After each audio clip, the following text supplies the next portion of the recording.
The double passage can be difficult to navigate because it doesn't quite follow the chronology rule or our normal expectations of question order because we're kind of jumping between two passages. So we just had two questions that were only about passage 1.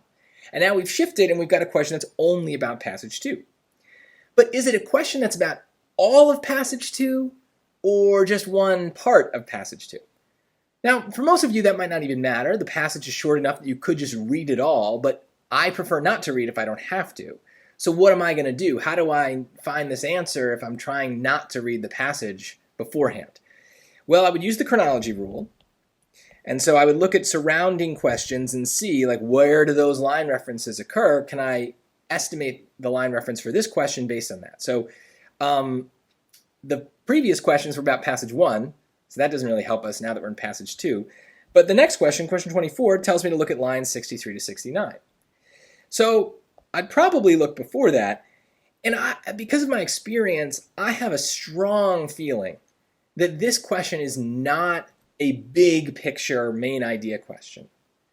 It's a narrow question. It's what I would call a no line reference question, meaning that they don't give me the line reference, but there's a specific line reference that's going to have the answer. That's different than a whole passage question where it's not really one spot that tells me the main idea, it's a repeated thing.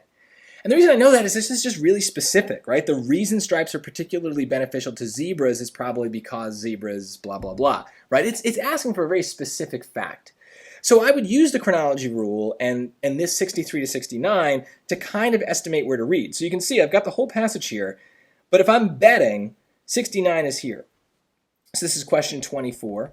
This kind of ends there. So I would guess that 23 is somewhere in here. So let's see. Hopefully it works. So what I'm looking for too is I want to make sure I'm reading with purpose. Why are stripes beneficial? So let's see. Researchers based here have produced one of the most comprehensive studies, blah, blah, blah. This is just some of the study. The scientists found that the definition of stripes along a zebra's back most closely correlated with temperature, precipitation, in a zebra's environment, and did not correlate with the prevalence of lions or tsetse flies in the region. These findings suggest that torso stripes may do more to help zebras regulate their body temperature than to avoid predators and tsetse flies. See, we're getting stuff. Why are they beneficial? Temperature, environment, precipitation. Same ideas are being repeated. This wall we kept hitting up against was, well, why do zebras have to have stripes for predation? Other animals have predators, they don't have stripes. And other animals get bitten by flies and don't have stripes either. Other animals also need to regulate body temperature or thermoregulate, Larson pointed out. But zebras may especially benefit, there's that word benefit, from an extra cooling system because they digest food much less efficiently than other grazers in Africa. As such, zebras need to spend longer periods of time out in the heat of the midday sun eating more food. So it's about temperature. That's my dumb summary of what my answer should look like. I'm not going to get more complicated than that. Let's look at the choices. Let's see what kind of matches with the dumb version, and then we'll go more advanced if we need to.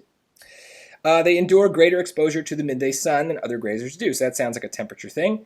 They cannot escape predators as easily as other grazers in hot regions. Well, the hot part maybe is a little related, but they specifically said that it's not about predators. So that's contradicted by other things that we've read.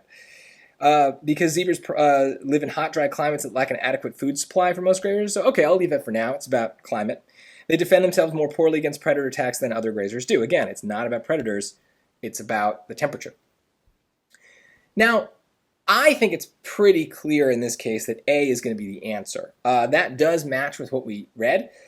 C, I don't remember reading anywhere that there was no food for the zebras, right? I mean, it doesn't say that they're starving, so that already proves that wrong. Now, I'd love to be able to point to something that proves A correct, and that's kind of where A is, right? So, or at the end of the paragraph is.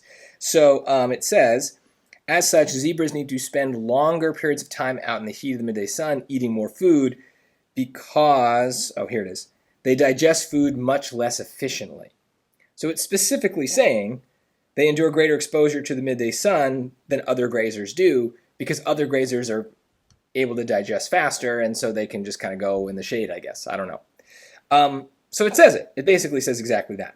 And that's one of the benefits of no line reference questions, is we don't have a line reference given to us, but if we know the way the SAT works and we know how to find the line reference more easily, once we find it, we're usually pretty good. Like, the answer's just there. Now, one other thing I'll point out is, notice the line reference that we were given was 63 to 69.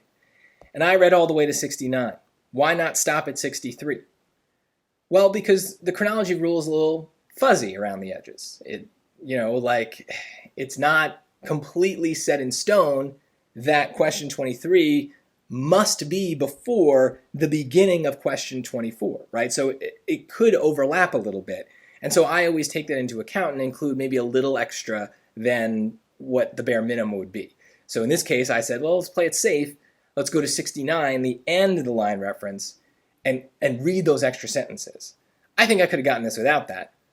But it goes to show, with practice, you can kind of know better how the chronology rule works, where it gets a little iffy, and when it gets broken. And so that all helps. It's not a set in stone thing, but it's really helpful 85% of the time for finding these kind of no line reference answers. So you really want to incorporate it into your strategy, especially if you're not a fast reader and not good at getting those answers quickly. This gives us a smaller piece to look at so that we can hopefully find what we're looking for faster.